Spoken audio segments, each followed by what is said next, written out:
Step into a world of romance and mystery with Tamora Rose. Today we're diving into one of the most delicate and quietly powerful topics a romance writer can ever face. Writing love stories when your own heart feels just a little bit broken. Not shattered into pieces, not destroyed beyond repair, just bruised. It might be tender or tired in the way only love can make you.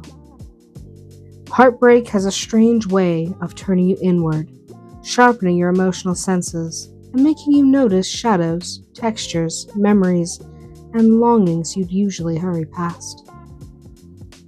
And while no one wants heartbreak, there is a truth that many writers eventually discover. Sometimes the most memorable romantic tension, the deepest longing, the softest hope, and the fiercest yearning comes from writing during the fragile seasons of your own emotional life. Some of the most powerful love stories aren't written when you are in love. They're written when you're trying to remember what love feels like. When you sit down to write in a heartbroken state, you're not filtering your emotions through the neatness of happily ever after. You're writing from the rough, unpolished edges of longing, regret, and hope. These emotions create a kind of honest atmosphere that no amount of research or perfect planning can replicate. They add depth to your descriptions, tenderness to your dialogue, and vulnerability to your characters. Readers don't always know why your story hits them in the chest, but yours do. It's because every sentence was touched by a truth you were brave enough to feel. Heartbreak sharpens the pen. It heightens the contrast between desire and emptiness, between what might have been and what still could be. When you're hurting, your emotional world feels louder. Suddenly, small details take on meaning. The sound of rain against the window, the hollow pause in a conversation, the sensation of a room that used to feel warm but now feels far too large. These details become powerful tools in historical and paranormal romance, where atmosphere matters as much as plot. A creaking manor door, a flickering candle, a shadow that shouldn't be there, a whispered promise across centuries. All of these resonate more deeply when you, the author, are writing from a place of emotional vulnerability. Romance writing doesn't have to come from a place of perfection. You don't need to feel whole to craft stories about wholeness. You don't need to feel cherished to write about devotion. You don't need to be wrapped in love to write about being held. Sometimes the most beautiful love stories are born from a need to believe in softness again. A need to feel warmth, to reach for hope, or to remind yourself that tenderness exists even when your own life feels cold. Your writing can become the place where you choose to believe in love again. Not because everything is perfect, but because you want to believe it could be. Writing while heartbroken can turn the page into your safe place, your brave place. When real life feels unpredictable or disappointing, the world of your story becomes something you can shape and nurture. In historical romance, you can step into ballrooms lit by 100 candles, where the air smells of roses and secrets and possibility. In paranormal romance, you can escape into enchanted forests, ancient crypts, or timeless realms where love can conquer curses, fate, or even death itself. These worlds don't just provide escapism, they provide emotional anchoring. They become the environment where your heart can breathe again.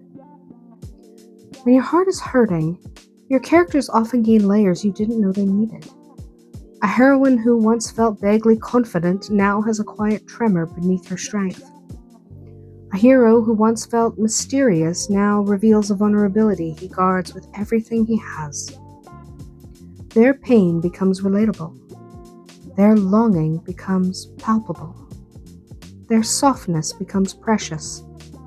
That emotional complexity draws readers in, because even if they haven't lived your experience, they've lived their own version of it. and they recognize authenticity when they feel it. Writing from heartbreak doesn't mean turning your book into a thinly disguised memoir. You don't need to copy your life into your characters. Instead, think of heartbreak as emotional seasoning. You're not serving your story a plate full of pain. You're adding just enough of it to make the emotions rich and real. When your heroine hesitates before admitting her feelings, the hesitation comes from a place you understand. When your hero struggles to trust, the struggle isn't generic, it's honest. When your lovers reunite, the relief isn't just narrative, it's cathartic. In historical romance, heartbreak blends beautifully with themes of longing, distance, and restraint. A single glance across a ballroom can carry the weight of 100 unspoken confessions. A gloved hand brushing against another can feel more intimate than a full embrace. When you're heartbroken, you understand these subtleties instinctively. You know the power of what isn't said. You know the ache of wanting to speak, but still staying silent. You know the gravity of a moment that might not come again. And that awareness becomes gold in the world of slow burn, atmospheric romance. Paranormal romance thrives on heartbreak for different reasons. The supernatural amplifies human emotion.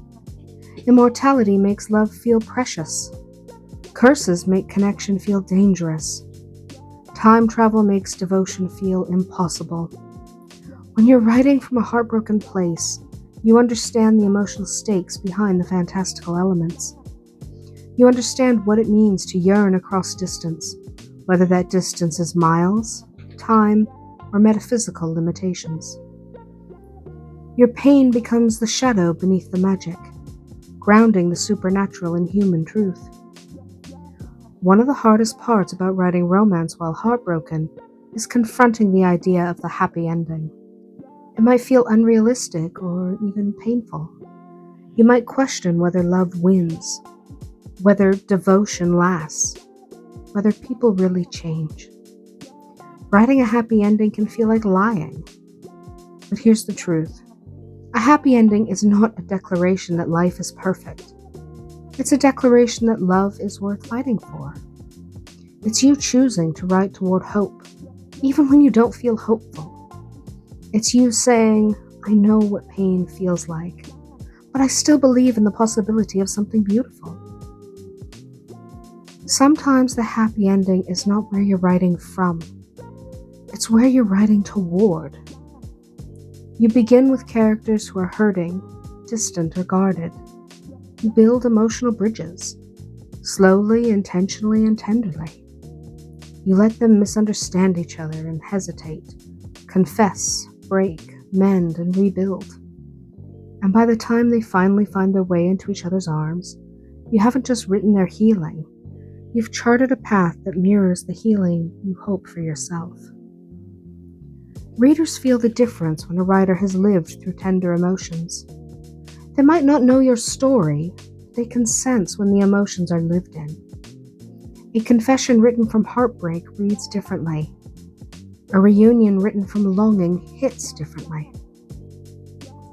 A declaration of love written while your heart aches carries a depth that planned prose simply can't replicate. Romance readers, especially those drawn to atmospheric, gothic, historical, or supernatural love stories, form deep attachments to emotional authenticity. They want to feel something, and your heartbreak becomes part of what they feel. There's a misconception that writing romance from heartbreak makes stories too sad. But romance isn't about avoiding the sadness. It's about transforming it. It's about showing how softness survives, how courage grows, how love persists even when bruised. You can write grief without writing despair. You can write longing without writing hopelessness. You can write heartbreak without writing tragedy. What matters is the arc, the journey from ache to connection, from yearning to fulfillment, from loneliness to love. If writing becomes emotionally overwhelming, it's okay to shift your process. You can move between emotionally intense scenes and softer, calmer ones. You can let yourself write banter or domestic moments, cozy side plots, or magical scenes full of wonder instead of pain. You can step away from heavy heartbreak chapters and return when you're ready. Writing from heartbreak doesn't mean living in heartbreak on every page. It means letting your emotions flavor the story, not drown it. Another powerful technique is choosing a specific emotional thread to explore. Is this book about trust after betrayal? About learning to hope again?